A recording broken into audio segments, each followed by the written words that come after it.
Hey guys, Micah from Black Bear Custom Kydex. I got a video for you on a knife and hatchet sheath that I just completed for Greg here in Maine.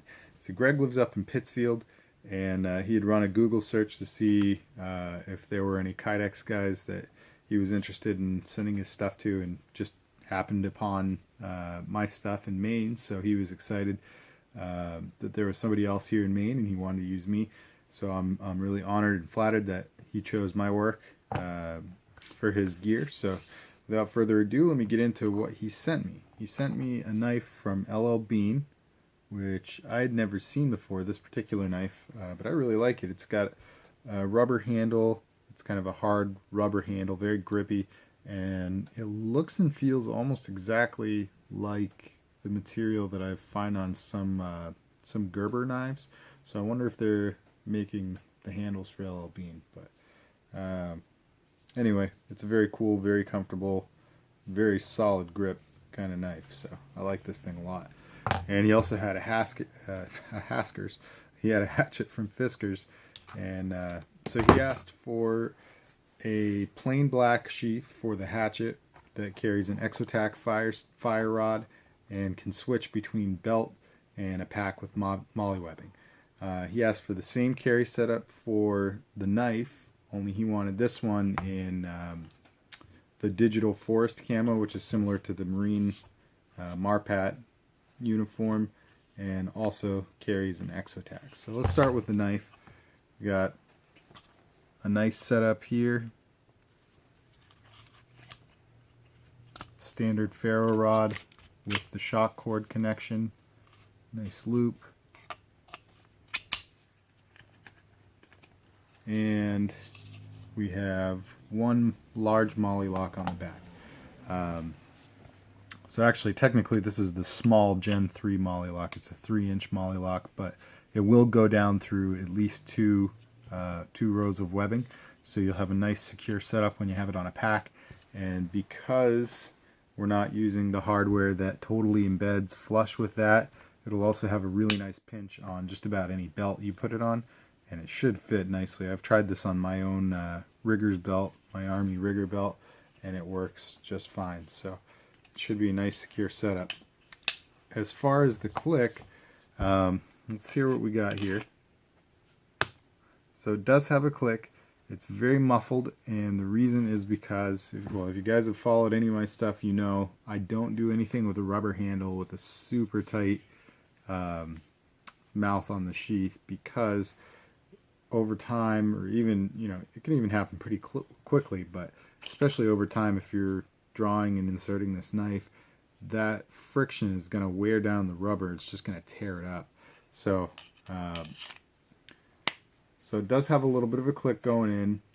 There's no rattle on it, and it's nice and secure. It feels like a good resistance when you try to draw. It's not just going to fall out. You see that? But at the same time, it's pretty easy to draw out, and that's by design. We just don't want to damage that handle. So Greg, if you're watching this, I don't know if this would feel unnatural to you at all. I think it feels pretty good to me, but just in case you're wondering why it doesn't click the same way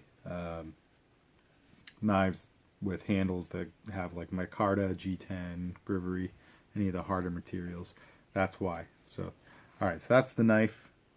And the hatchet sheath, I actually redid for him because I screwed up the first one. Just totally botched the logo on the front and wasn't able to make a good cover-up plate for it. So I redid it, and came out really nice. What we have here is that same molly lock setup, only we used 2 on the back, so it'd be more stable, because this is obviously going to be quite a bit heavier than the knife.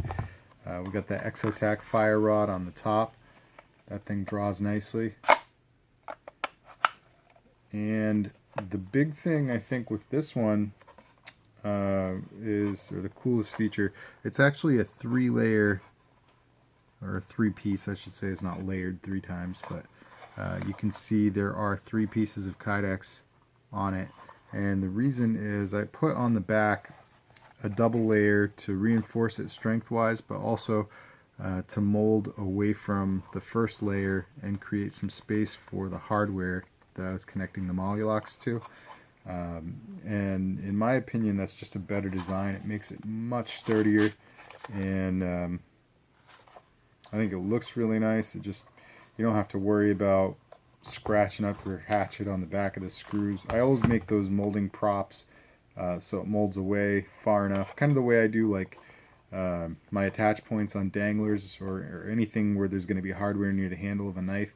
I try to push the Kydex away so that there's clearance, but especially with something like a hatchet where it's just so much heavier, I wanted to make sure there was plenty of clearance in there, and I think I've accomplished the mission here. I'm actually going to tighten this screw while I'm thinking about it. Alright. Sorry, I got a little bit loose on me, I think. So, in any event, that's what I got for you guys.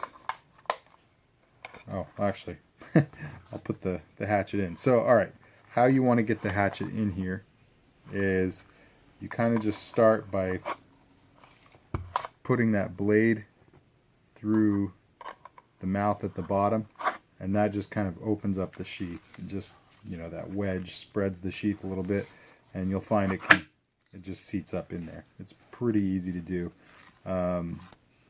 Most of my hatchet sheaths have some kind of handle on it, so it's easier to, you know, pull it out. I can do a handle on this, not a problem, paracord handle, but it's not that hard to get it out either.